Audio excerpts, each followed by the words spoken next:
Une table à trois. Bonsoir, dit-elle. Est-ce libre? Bonjour, dit le I really hate art in general. Art kicked my dog and killed my parents when I was young, so it's really something that I wish never existed. It's a blight on this city.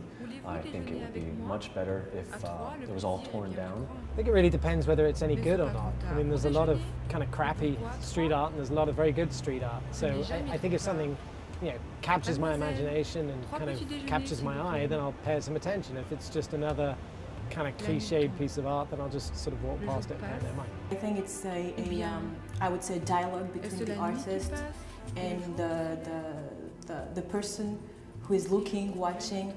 So it's very personal, and I don't think there is a definite answer about for street art. I guess street art could also be defined as unsanctioned, and ways that are done that aren't given permission by the property owner. If you get somebody's permission to do a mural or street art on their property, then I think that is probably the proper definition of street art. I think if you're going to tag a sign or do a piece of art without somebody's permission, or you do it on a vacant building, that would probably be in more of the line of graffiti than street art. And those people should be thrown in jail. If it's like this, it's fine. If it's like offensive, like a gang graffiti, that's bad. I get hired a lot because I work for a lot of properties and some real estate to go and repaint graffiti that they paint.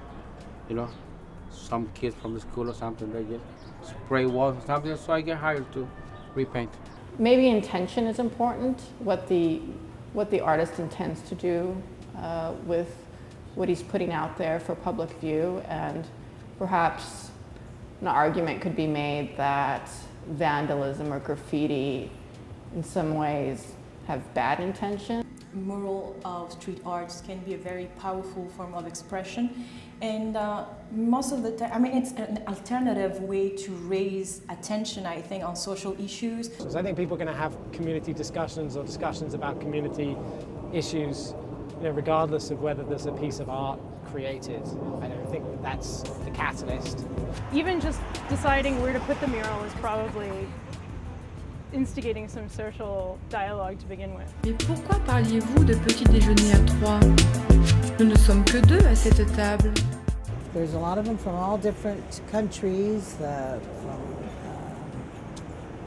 Mexico, about Mexicans, about revolution, about Nepal and the struggles, and all different people that are struggling. If people want to voice their feelings about these struggles, they can put it on a wall. Political art is more period-oriented because politics change within countries and within locales, but culture doesn't. When I was walking down the streets of San Francisco yesterday, I saw a piece of street art which was a portrait of Marx, Lenin, and Colonel Sanders.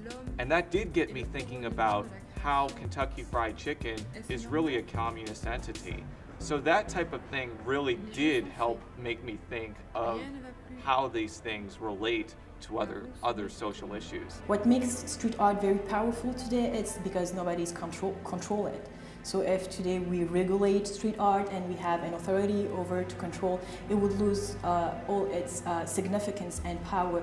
I think it's the property owner. I think they should have a big say on what goes on their own property. Now, if the property owner has no qualms about the content or the composition, then really I don't think anyone else should care.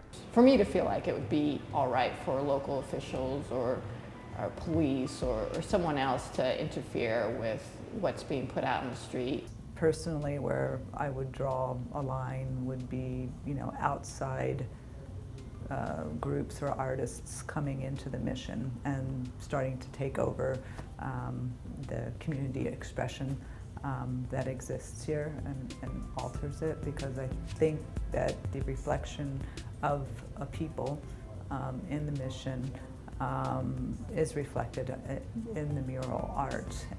San Francisco aside, I feel like a lot of street art, public art, does not satisfy what I'm looking for. Like, it just seems like it's really the lowest common denominator of art sometimes.